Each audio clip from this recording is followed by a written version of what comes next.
Last time we pulled facts out of paragraphs, named entities, answers to questions, language as a sequence of words.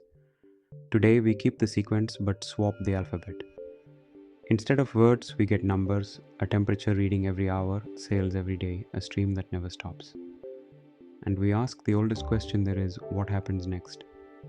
This is a fresh lap of our pipeline, and we're parked hard on one stage, Preprocess. Because before any model can forecast, you have to turn a flat river of numbers into something a network can learn from. Here's the mental bridge. A sentence was tokens in order. A time series is measurements in order.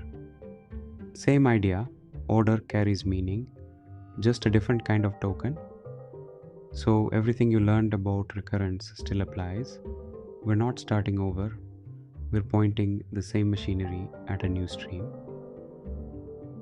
A raw time series isn't supervised learning yet. There's no X and no Y, just one long column. So we make the labels ourselves. We slide a window across the stream, take a chunk of past, call it the input, take the very next value, call it the target. Slide one step, do it again. That's how a stream becomes a stack of training examples.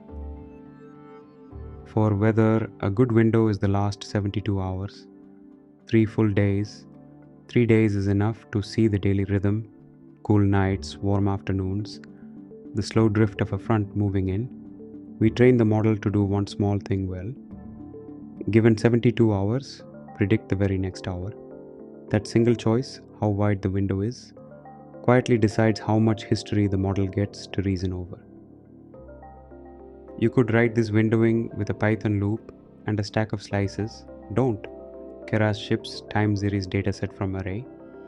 You hand it the array, a sequence length, and where the targets live, and it returns a batched tf.data.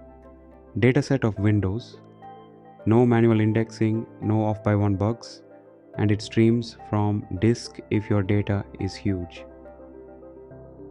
Now the one rule you cannot break, split by time, never shuffle. With normal data, we shuffle and split randomly, fine. With the time series, shuffling lets the model peek at the future to predict the past. That's a leak. Your validation score looks gorgeous and your real forecasts are garbage. So we cut chronologically. The early stretch trains, the later stretch tests. The past teaches, the future grades.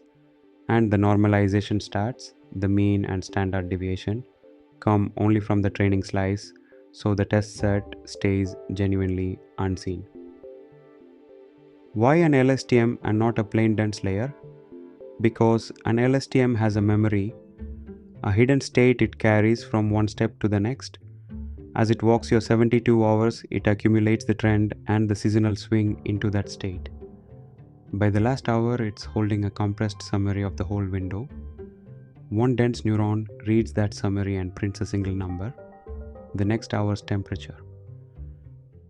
We train on mean squared error because squaring punishes big misses and gives smooth gradients, but we report mean absolute error because May comes back in real units, degrees Celsius. May 1.9 degrees means something you can feel. Loss equals 0.05 means nothing to a human. Train on the abstract loss, judge on the honest one. And here's the gut check that humbles every forecaster.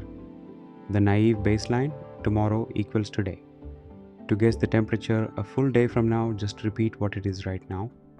It's stupid, and at a 1 hour horizon, it's nearly impossible to beat, because in an hour, almost nothing changes. So we make the test honest and forecast a whole day ahead. Take our one-step model and roll it forward, feeding each prediction back in 24 hours out. Now there's real room to win. Our day ahead forecast lands at 1.87 degrees against the naive baseline's 2.9, a real earned win. We've predicted numbers. Next, we predict what a person will want. Recommendations, 2 towers, and matching users to things they've never seen. Code time, one script, 2 pages. Page 1 is the part this episode is really about. Load, subsample to hourly, split by time, normalize on train stats, and build the windowed datasets. Page 2 builds the LSTM. trains it one step, rolls a 24-hour autoregressive forecast, scores that day ahead forecast against the naive baseline, and plots it, every line on screen. Standard kit TensorFlow, Keras, Pandas, NumPy, Matplotlib. We read the Jena weather CSV with Pandas, pull one column, temperature in Celsius, and subsample every sixth row because the raw file logs every 10 minutes and we want one reading per hour. One sensor, one hourly stream. That's all we need to make the point. No train test split, no shuffle. We slice by index.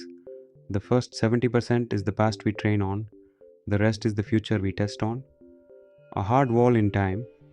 Nothing after the wall ever influenced anything before it. Mean and standard deviation computed only from the training slice. Then we standardize both train and test with those same two numbers. The test set never gets a vote in its own scaling. That's what keeps the evaluation honest. Time series dataset from array twice, sequence length 72.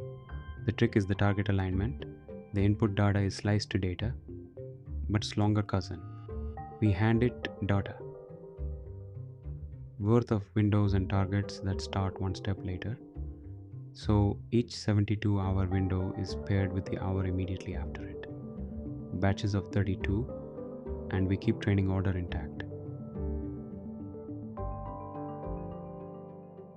The model is almost embarrassingly short. An LSTM with 64 units reads the window. A single dense neuron prints the next hour prediction. We compile with the Adam optimizer, mean squared error as the loss, and mean absolute error as the metric we actually care about.